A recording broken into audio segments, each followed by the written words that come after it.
Gold, trusted gold buyers. మీరు తాకట్టు పెట్టిన బంగారాన్ని విడిపించి ఈ రోజు ఉన్న మార్కెట్ ధరకు కొనబడను.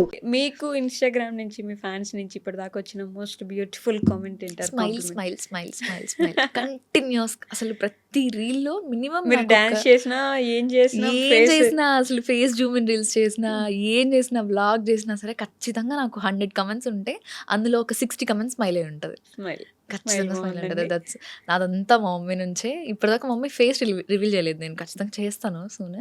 అది చూడగానే అంటారు ఎగ్జాక్ట్ మమ్మీలానే ఉన్నాను నేను అని చెప్పి. స్మైల్ అది అసలు చాలా ఎంత మంది దగ్గర నుంచి విన్నాను నేను. దానికి ముందు సోషల్ మీడియాలోకి రాకముందు కూడా చాలా మంది చెప్పేవాళ్ళు కళ్ళు ఉంటుంది అమ్మాయి ఫేస్లో. చాలా మంది చెప్పేవాళ్ళు బక్కగా ఉంటావు, ఇంకొంచెం తిను, లావవు, అది ఇదంతా పక్కన పెడితే కొంచెం కళ్ళు ఉంటుంది, స్మైల్ బాగుంటుంది అని అనేవాళ్ళు. కానీ వన్స్ సోషల్ మీడియాలోకి వెళ్ళిన తర్వాత మొత్తం కంటిన్యూస్ కమెంట్ అయితే వచ్చేది. ఇంతకుముందు నిజంగా బక్కగా ఉండడమే ఒక వరం లాగా. ఇంతకు ముందు ఇలియానా లాగా ఉన్నావు, అసలు ఆ బక్కగా ఉంటే అమ్మాయి సూపర్ తోపన్. ఈ మధ్య కాలంలో ఏంటో ఎలా మారిపోయిందో ఎంత ఈజీగా బాడీ షేమింగ్ చేసేస్తారు అసలు. ఎవరికి తెలుసు అసలు వన్స్ ఆలోచించరా వాళ్ళ లైఫ్ లో ఏం జరుగుతుందో అదే ఏంటో. కదా. ఎందుకు చీపురు పుల్లలా ఉన్నావు, లేకపోతే మరీ అయితే లావుగా ఉన్నావు, అంత బండలాగా ఉన్నావు, ఎలా ఉన్నా చేసేస్తారు. అది ఫస్ట్ థింగ్. మీరు కరెక్ట్ గా ఉన్నారా, కరెక్ట్ ఫిగర్ ఇది అది అని అంటారు. లావు ఉన్నావా, బండదానికి రీల్స్ అవసరమా, ఎగరడం అవసరమా, కామ్గా ఇంట్లో కూర్చోకంటారు. చీపురు పుల్ల కట్టినట్టు ఉంటుంది చీర, ఇలా అనేస్తారు. ఒక మాట ఈజీగా అలా అనేస్తే అనేస్తారు. పక్కన వాళ్ళు ఎలా ఎంత తీసుకుంటారని ఆలోచించారా? మీకు అది ఎఫెక్ట్ అవ్వదు కదా? అయింది అని విని విని విని విని విసుగొచ్చేసింది. రిలేటివ్స్ దగ్గర నుంచి, పక్కన వాళ్ళ దగ్గర ఆ, నుంచి. మన వాళ్ళే అంటారు ముందు, మన ఇంకా బంధువులు. మనోళ్ళే మనల్ని ఇంకా లావా చూస్తూ, బావా. కలిసిన ప్రతి ఈవెంట్స్ లో ఎన్ని రోజులు ఇలా ఉంటారు. పేరెంట్స్ ని పట్టుకొనేసి ఏం పెట్టరా వీళ్ళు మీరు ఎందుకు పెట్టరండి, పేరెంట్స్ అన్నాక పెట్టకుండా ఉంటారా? ఖచ్చితంగా ఏం తిండి పెడతారు కదా. పెట్టట్లేదా? తిండి పెట్టట్లేదా, ఏంటి అలా బక్కగా అయిపోతుంది, మరి ఎంత చిక్కిపోతుంది, 100 ఉంటాయి ఈ లైఫ్ లో, ఏం జరుగుతుంది ప్రతిదీ చూడలేరు కదా మీరు వచ్చి. అంతేగా. మాకు వర్క్ జరుగుతుంది, మేము చేసుకుంటున్నాం, మేము అవుతున్నాం బక్కగా అంటే చాలా ఉంటాయి, అవుతున్నాం లావుగా అంటే చాలా చాలా ఉంటాయి జరుగుతున్నాయి. నిజం. దానికి కూడా చాలా వన్స్ ఉంటాయి. గర్ల్ అంటే చాలా హార్మోనల్ ఇష్యూస్ ఉంటాయి, చాలా గో త్రూ అవుతూ ఉంటాం మనము. వన్స్ వెయిట్ గెయిన్ అవుతాం, వన్స్ లాస్ అవుతాము, అన్ని చెప్పుకోలేము కదా మనం. నిజం. ప్రతిదీ. గర్ల్స్ బాడీ అంటే రోజు ఏదో ఒక నొప్పి ఉంటుంది, ఏదో ఒక ఏదో నొప్పి, ఒకటి ఏదో ఒక గ్యారంటీ గోల్ ఉంటుంది. ఉంటది.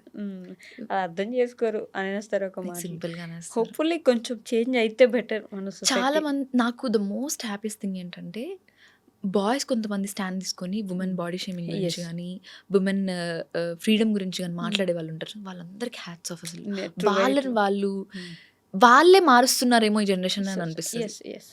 వాళ్ళు నిలబడతారు నిజంగా.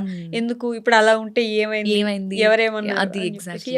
They are very good human beings. వాళ్ళే గ్రీన్ ఫ్లాగ్స్, గ్రీన్ చాలా ఫారెస్ట్. Green flags. అసలు కళ్ళు మూసుకొని వాళ్ళని పెళ్లి చేసేసుకోండి అని అంటా నేనైతే. సో పెళ్లి గురించి వచ్చింది కాబట్టి గౌతమి గారు పెళ్లి ఎప్పుడు లవ్ మ్యారేజ్ చేసుకుంటారు? లవ్ మ్యారేజ్ చేసుకుంటాను నేను ఖచ్చితంగా. వన్స్ దూకుతున్నాం అందులో, తెలిసి దూకితే బాగుంటుందని నా ఫీలింగ్. తెలియకుండా దూకి ఎంత మందిని చూస్తున్నాం. రీసెంట్ గా వైష్ణవి అని ఒక అమ్మాయిది, అసలు అది చాలా హారబుల్. అసలు ఎంత హారబుల్. షీస్ ప్రెగ్నెంట్ అండి, 2 ప్రాణాలను ఎంత ఈజీగా తీసాడు.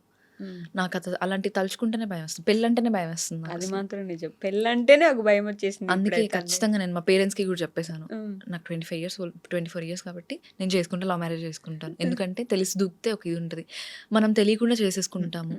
ముందు ఒకలాగా అనిపిస్తారు, చేసుకున్న 1 year తర్వాత ఒకలా ఉంటుంది. నా ఫ్రెండ్ సర్కిల్లో ఎంతమంది పెళ్లి చేసుకున్న 1 yearకే డివోర్స్ అయిపోతుంది. అరేంజ్డ్ మ్యారేజ్ లోనే సగం అవుతుంది అనిపిస్తుంది. ఎందుకంటే ఇప్పుడు కాలంలో ప్రతి ఒక్కరికి రిలేషన్షిప్స్ ఉంటున్నాయి. పెళ్లికి ముందు చాలా రిలేషన్షిప్స్ ఉంటాయి, పెళ్లి తర్వాత రివీల్ అవుతారు వాళ్ళు ఏంటి అసలు క్యారెక్టర్ ఏంటి అని చెప్పి. అదేదో ముందే తెలుసుకొని చేస్తే ఓకే బాగుంటదేమో అని. ఫ్యామిలీస్ దాకా ఇన్వాల్వ్ చేసి, ఫ్యామిలీస్ అనవసరంగా బాధపడి, మనం బాధపడి అంత వాళ్ళని ఇచ్చేసి. సో ఖచ్చితంగా లవ్ మ్యారేజ్, అండ్ ఖచ్చితంగా 26 years దాటాకే చేసుకుంటాను. చెప్పాను కదా మా మమ్మీకి 18 yearsకే పెళ్లి చేసేసారు కాబట్టి మా మమ్మీ మైండ్లో బాగా ఇది ఉంది అనమాట. ఖచ్చితంగా పిల్లలు సెటిల్ అయ్యి 26, 27 వాళ్ళు మెంటల్గా స్టేబుల్ ఉండి, ఇండిపెండెంట్గా తన కాళ్ళ మీద తను నిలబడి, ఏ సిచ్యువేషన్ వచ్చినా తను రేపటి రోజున నిలబడగలగాలి, వాళ్ళ హస్బెండ్ ఉన్నా లేకపోయినా అన్న ఇదిలో ఉన్నారు వాళ్ళు. సో ఖచ్చితంగా 26, 27 years లవ్ మ్యారేజ్ చేసుకుంటాను నేను. ఇప్పుడు మా రిలేటివ్స్ చూసిన వాళ్ళందరూ ఖచ్చితంగా అనుకుంటారా చెప్పేసింది వెళ్ళి అని. వాళ్ళు ఇది కూడా కొనుక్కుంటారు కదా, మీరు ఇక్కడ కూర్చొని మాట్లాడారు ఈ రోజు అని చెప్పేసి. ఇప్పుడు ఒక ఇంటర్వ్యూ చేశారని అంటే అవసరమా అసలు, ఎందుకు పంపించారు అని అనుకుంటారు, పక్కా అనుకుంటారు. అనుకుంటారు అంతేగా. అంతే. ఇప్పుడు పేరెంట్స్ యాక్సెప్ట్ చేశారు, నాకు కావాల్సింది మా మమ్మీ డాడీ చెల్లి, చాలు అంతే. So to end with this, ఒక 24 years అమ్మాయిగా 18 years అమ్మాయికి మీరు ఒక సజెషన్ ఇవ్వగలిగితే to younger generation, what would you give? ఈ జనరేషన్‌లో quick relationships, quick decision making అస్సలు వద్దంటాను. Quick virginity losing.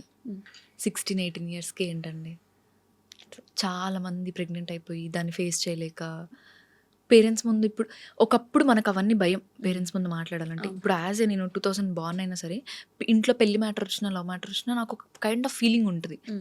మాట్లాడలేము, అదొక తెలియని డిస్కంఫర్ట్. అది మనకు తరతరాలుగా ఇండియన్ ఫ్యామిలీస్లో వస్తూనే ఉంటుంది. ఇప్పుడు పిల్లలు ఎంత ఇదిగా ఉన్నారంటే 16, 17 ఇయర్స్ అంటే ఆ రిలేషన్షిప్, బయట తిరగడం అన్నీ. రీసెంట్గా మా ఇంటి ముందు షీఈస్ వెరీ కిడ్ అండి, చిన్న పాప. అసలు రోడ్డు మీదనే వాడు అసలు ఆ పిల్లని నేను మా మమ్మీ వెళ్ళి గద్దిచ్చి, ఆ పిల్ల మా ఇంటి వెనక అమ్మాయి, ఇంటి వెనక ఉంటే పేరెంట్స్ చూస్తారనేమో చెప్పేసి ముందు గల్లీలోకి వచ్చేసేసి అంతా రోడ్డు మీద. అసలు ఒక సోషల్ యాంగ్జైటీ లేదు, సోషల్ భయం లేదు. ఇవన్నీ తగ్గించుకుంటే బెటర్ ఏమో అని అనుకుంటారు. మీకు ఒక 21, 22 ఇయర్స్ వచ్చిన తర్వాత మెంటల్ స్టెబిలిటీ వస్తుంది. అప్పుడు తీసుకోండి డిసిషన్ ఏదైనా సరే. అప్పటిదాకా ఏం డిసిషన్స్ మేకింగ్ చేయకండి అని అంటాను. ఫోకస్ ఆన్ యువర్ గోల్స్ అని అంటాను. ఇప్పుడు వచ్చి పత్తితో చెప్తుందేమో అని అనుకుంటారేమో. మనమందరం ఎక్స్పీరియన్స్ చేసి వచ్చాం కాబట్టి మీరు అక్కడికి వెళ్ళకండి అని చెప్తున్నారు అంటున్నారు. ఎంతమంది అందరూ ట్రూ ఉండరు. ఒకవేళ ట్రూ ఉంటే ఓకే. ఇన్ కేస్ కాకపోతే అనవసరంగా అమ్మాయి లైఫే కదా. ఆకొచ్చి ముళ్ళు మీద పడ్డ, ముళ్ళు చాకు మీద పడ్డ, చిన్నది ఆకి జరిగేది అమ్మాయి లైఫే కాబట్టి. నిజంగా ఆ పాయింట్ మాత్రం ఏంటంటే మేము చెప్తున్నామంటే మేము ఏదో పద్ధతిలో అని కాదు, ఆ లైఫ్ అక్కడి నుంచి చూసి వచ్చాం కాబట్టి చెప్తున్నాం అని. అది గుర్తుపెట్టుకుంటే బెటర్. హోప్ఫుల్లీ ఒక బెటర్ సొసైటీని చూడడానికి ఒక రోజు క్విక్గా డిసిషన్స్ తీసుకోకండి. అండ్ ఎవరెవర్ మీకు కొట్టేది లేకపోతే అబ్యూజులు ఉన్న రిలేషన్షిప్ ఉంటే ఇమీడియట్‌గా నో, అస్సలు వద్దు. ఎలాంటి సిచ్యువేషన్లో అన్నా నో చెప్పేసేయండి. అది రేపటి రోజున ఎలా లీడ్ చేస్తుంది అంటే రీసెంట్గా వైష్ణవి కేసులానే అవుతుంది. మీరు చనిపోయేదాకా అవుతుంది. ఇప్పుడు చంపడం ఎంత ఈజీ అయిపోయిందంటే ఇండియాలో. అంటే అమ్మాయిని చంపేస్తున్నారు. అంత ఈజీ ఆ ప్రాణం తీయడం, చచ్చిపోవడం. అమ్మో వైష్ గారు ఇమాజిన్ బ్రీత్ పోతున్నప్పుడు ఎంత హారబుల్గా ఉంటుంది. ఎంత ఈజీగా తీసేస్తున్నారు. మన ఇండియాలో కారుణ్య మరణం అంటే చనిపోవడానికి పర్మిషన్ ఇవ్వడానికి ఒక్క పర్మిషన్ ఇచ్చింది సుప్రీంకోర్టు. అది కూడా మొన్న ఒక అబ్బాయికి 17 సంవత్సరాలు హీ వాజ్ ఆన్ బెడ్. ఇంకా అవ్వట్లేదు అని పేరెంట్స్ బతిమలాడితే తీసేసారు. ఒక చావుకి ఎంత వాల్యూ ఇచ్చింది సుప్రీంకోర్టు. మన అసలు ఒక 2-3 డేస్ ఆ వైష్ణవిది ఎంత ఇది ఉందంటే ట్రామాటిక్ గా అయిపోయింది కదా. ఎంత అసలు చాలా ట్రామాటిక్. తర్వాత దానికంటే ముందు ఒక చిన్న పాపని రేప్ చేసి ఎదురింట్లోనే డ్రమ్ లో పెట్టాడు. అసలు వాళ్ళ పేరెంట్స్ ఎన్ని కేసెస్ అండి. అసలు ఆడపిల్లల్ని కనాలంటే భయపడుతున్నారు. నిజం. మారింది అంటున్నారు కానీ ఎక్కడో ఇంకా వెనకబడుతూనే ఉంటాం. ఎక్కడో ఇంకా ఇన్సెక్యూరిటీగానే ఉంటాం.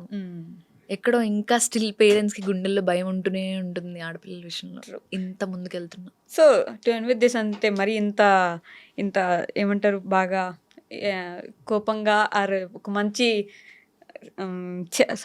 ఒక మంచి ఇది నడిచింది కాబట్టి మన మధ్య కొంచెం ఫన్నీయర్గా ఒక సాంగ్ అట్లా ఏమైనా పాడి ఎండ్ చేద్దాం మనం. నాకు అసలు సాంగ్స్లో వర్స్ట్ అండి. నాకు అసలు సాంగ్స్ అస్సలు రావు.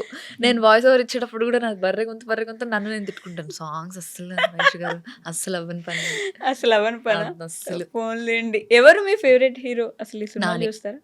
నానిగారు ఇస్ మై ఫేవరెట్. ఎందుకంటే కింద నుంచి వచ్చారు. ఎంత సచ్చే హ్యాండ్సమ్ యాక్టర్.